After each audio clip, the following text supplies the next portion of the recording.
जय श्री गणेश जय श्री हरि। 8 मार्च दिन शुक्रवार। फागुन मास चल रहा है और फागुन मास में सम्मिलित रूप से श्री हरि, चंद्रदेव और महादेव की पूजा अर्चना एक साथ करनी चाहिए।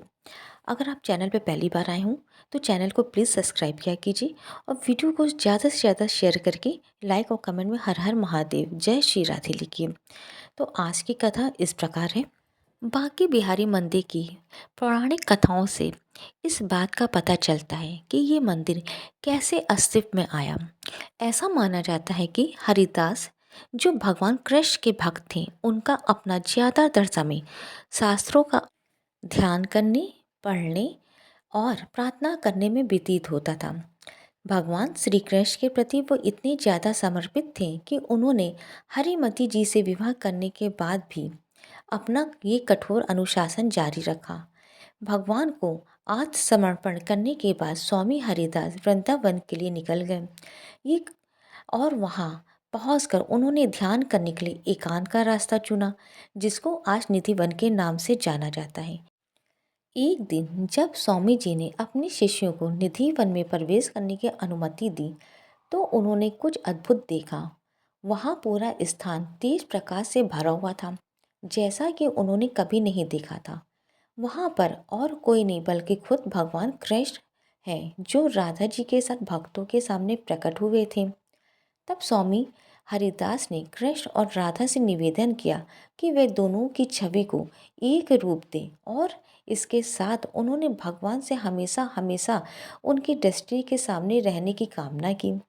प्रभु श्री कृष्ण ने स्वामी जी की इस प्रार्थना को स्वीकार कर लिया और अपने भक्तों की इच्छा को पूरा करते हुए अपनी एक आकर्षण छवि छोड़ दी। ये काली छवि मूर्ति का आकार लेकर वहाँ प्रकट हो गई। 1864 में मंदिर का निर्माण औपचारिक रूप से गोस्वामियों द्वारा के योगदान से किया गया था। मंदिर का निर्माण हो जाने के बाद गोस्वामियों ने भगवान की मूर्ति को मंदिर में स्थानांतरित कर दिया।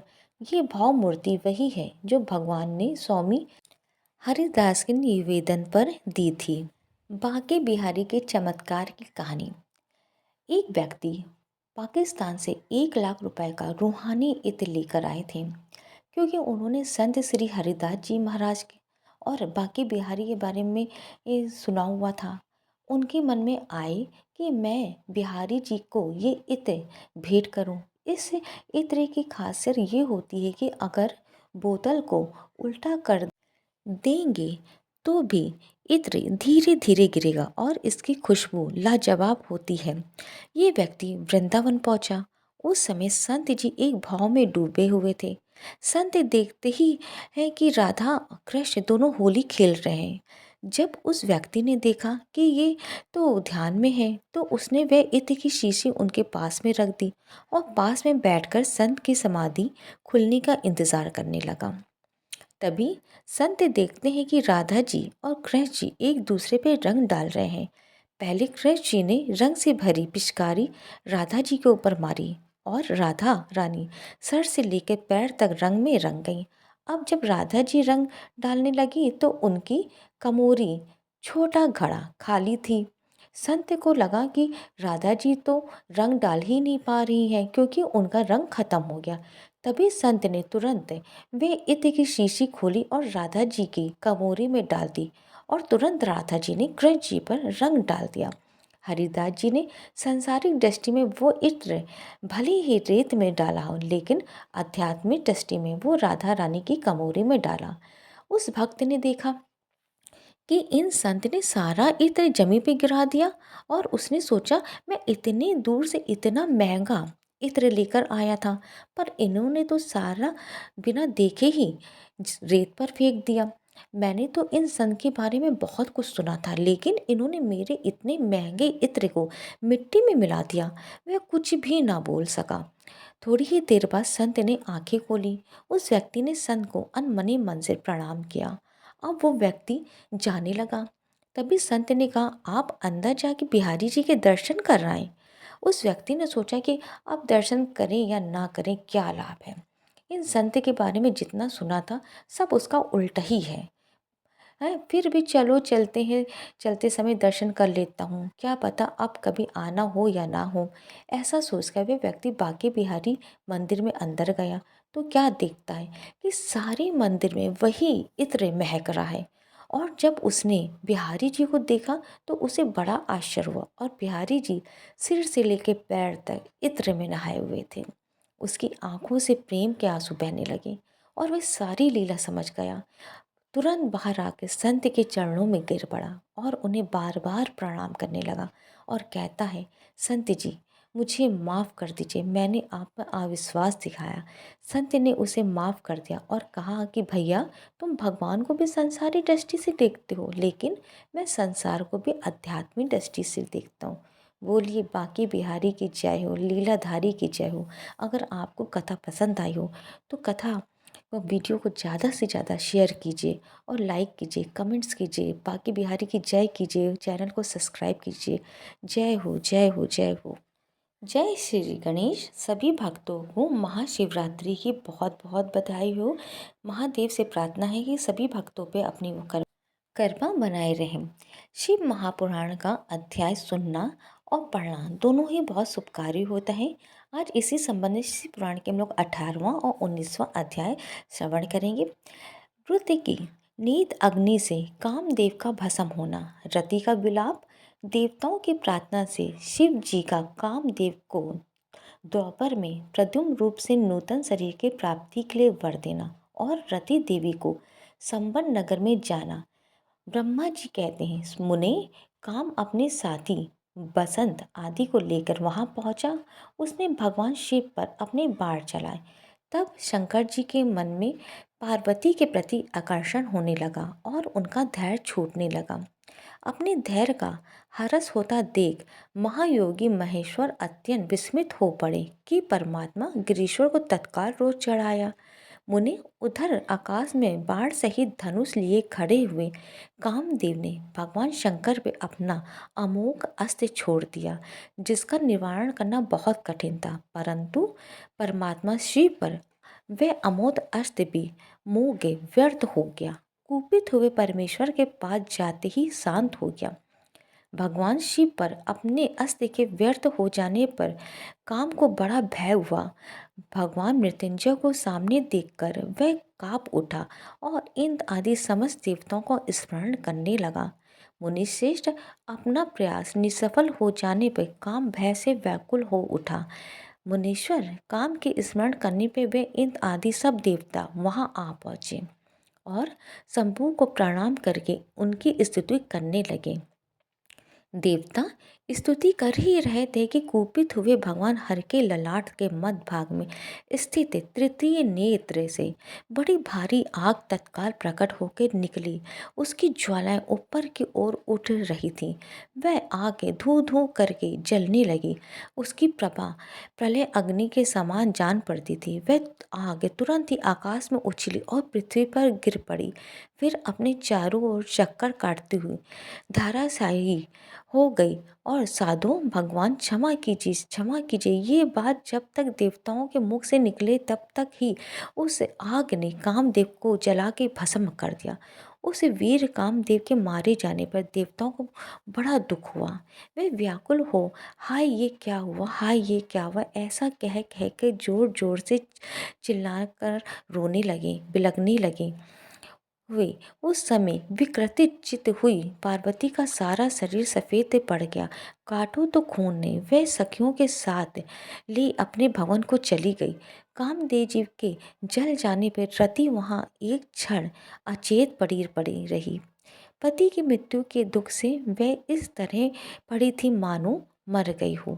थोड़ी देर में जब होश आया तो वह अत्यंत व्याकुल हो रति उस समय तरह तरह की बातें कहकर विलाप करने लगी। रति बोली, हाय मैं क्या करूं, अब मैं क्या करूं, कहाँ जाऊं, देवताओं ने ये क्या किया, मेरे उड़न स्वामी को बुला कर नष्ट करा करा दिया।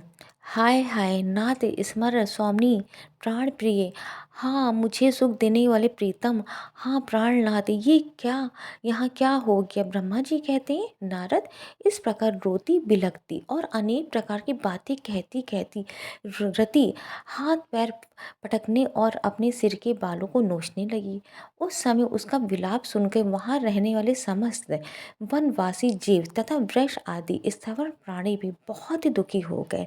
इसी बीच में इंद्र आदि संपूर्ण देवताओं महादेव जी का स्मरण करते हुए रति को आश्वासन देकर इस प्रकार बोले। देवताओं ने कहा, तुम काम के शरीर का थोड़ा सा भस्म लेकर उसे यत्नपूर्वक रखो और भय छोड़ो। हम सबके स्वामी महादेव जी कामदेव को पुनः जीवित कर देंगे और तुम फिर अपने प्रीतम को प्राप्त कर लोगी। कोई किसी को ना तो सुख देने वाला है और ना कोई दुख ही देने वाला है। सब लोग अपनी अपनी करने का फल भोगते हैं। तुम देवताओं को दोष देकर व्यर्थ ही शोक करती हो। इस प्रकार रति को आश्वासन दे सब देवता भगवान शिव के पास आए और उन्हें भक्ति भाव से प्रसन्न करके यूं बोले। देवताओं ने कहा, भगवान शरणागत वात्सल महेश्वर, आप कृपा करके हमारे इस शुभ वचन को सुनिए। शंकर, आप कामदेव की करतूत पे भली भांति प्रसन्नता पूर्वक विचार कीजिए। महेश्वर, काम ने जो ये कार्य किया है इसमें इसका कोई स्वार्थ नहीं था। दुष्ट तारकासुर से पीड़ित हुए हम सब देवताओं ने मिलकर उससे ये काम कराया है। नाथ शंकर, इसे आप अन्यथा न समझे। सब कुछ देने वाले देव गिरीश सती साध्वी रति अकेली अति दुखी होकर विलाप कर रही है। आप उसे संतावना प्रदान करें। शंकर, यदि इस क्रोध के द्वारा आपने कामदेव को मार डाला तो हम यही समझेंगे कि आप देवताओं सहित समस्त प्राणियों अभी संहार कर डालना चाहते हैं। रति का दुख देखकर देवता नष्ट प्राय हो रहे हैं, इसलिए आपको रति का शोक दूर कर देना चाहिए। ब्रह्मा जी कहते, नारद, संपूर्ण देवताओं का ये वचन सुन के भगवान शिव प्रसन्न हो उनसे इस प्रकार बोले। शिव ने कहा, देवताओं और ऋषियों, तुम सब आदर पूर्वक मेरी बात सुनो। मेरे क्रोध से जो कुछ हो गया है वह तो अन्यथा नहीं हो सकता है, तथापि रति का शक्तिशाली पति कामदेव तभी तक अनंग शरीर रहित रहेगा जब तक रुक्मणीपति श्री कृष्ण का धरती पर अवतार नहीं हो जाता। जब श्री कृष्ण द्वारका में रह के पुत्रों को उत्पन्न करेंगे तब वह रुक्मणी के गर्भ से काम को भी जन्म देंगे। उस काम का ही नाम उस समय प्रद्युम्न होगा, इसमें संशय नहीं है। उस पुत्र के जन्म लेते ही संबरासुर उसे हर लेगा। हरण के पश्चात दानव शिरोमणि सरंबर उस शिशु को समुद्र में डाल देगा। फिर वह मूर्ख उसे मरा हुआ समझकर अपने नगर को लौट जाएगा। रति, उस समय तक तुम्हें समरासुर के नगर में सुखपूर्वक निवास करना चाहिए। वहीं तुम्हें अपने पति प्रद्युम्न की प्राप्ति होगी। वहाँ तुमसे मिलकर काम युद्ध में समरासुर वध करेगा और सुखी होगा। देवताओं, प्रद्युम्न धारी काम अपनी कामनी रति को तथा संबरासुर के धन को लेकर उसके साथ पुनः नगर में जाएगा। मेरा ये कथन सर्वथा सत्य होगा। ब्रह्मा जी कहते हैं, नारद, भगवान शिव की ये बात सुनकर देवताओं के चित्त में कुछ उल्लास हुआ और वह उन्हें प्रणाम करके दोनों हाथ जोड़ के विनीत भाव से बोले। देवताओं ने कहा, देव देव महादेव करुणा सागर प्रभु, आप कामदेव को शीघ्र जीवन दान दें तथा रति के प्राणों की रक्षा करें। देवताओं की ये बात सुनकर सबके स्वामी करुणा सागर परमेश्वर शिव पुनः प्रसन्न होकर बोले। देवताओं, मैं बहुत प्रसन्न हूँ। मैं काम को सबके हृदय में जीवित कर दूंगा। मैं सदा मेरा गढ़ होकर विहार करेगा। अब अपने स्थान को जाओ, मैं तुम्हारे दुख का सर्वथा नाश करूंगा। ऐसा कहकर रुद्रदेव उस समय स्तुति करने वाले देवताओं के देखते देखते अंतर ध्यान हो गए। देवताओं का विस्मय दूर हो गया और वे सभी के सब प्रसन्न हो गए। मुनि तदंतर रुद्र की बात पर भरोसा करके स्थिर रहने वाले देवता रति को उनका कथन सुना गए आश्वासन दे अपने अपने स्थान को चले गए। मुनीश्वर काम पत्नी रति शिव के बताए हुए संबर नगर को चली गई तथा रुद्रदेव ने जो समय बताया था उसकी प्रतीक्षा करने लगी। हर हर महादेव। आज की कथा को यहीं विराम करते हैं। आशा करते हैं आप कल की भी कथा का श्रवण अवश्य करेंगे, क्योंकि संपूर्ण कथा सुनने से संपूर्ण कथा का ज्ञान होता है, संपूर्ण फल की प्राप्ति होती है। अगर आपको शिव पुराण का पाठ पसंद आया हो तो कमेंट में हर हर महादेव करके वीडियो को ज़्यादा से ज़्यादा शेयर करके लाइक करके चैनल को सब्सक्राइब कीजिए। हर हर महादेव।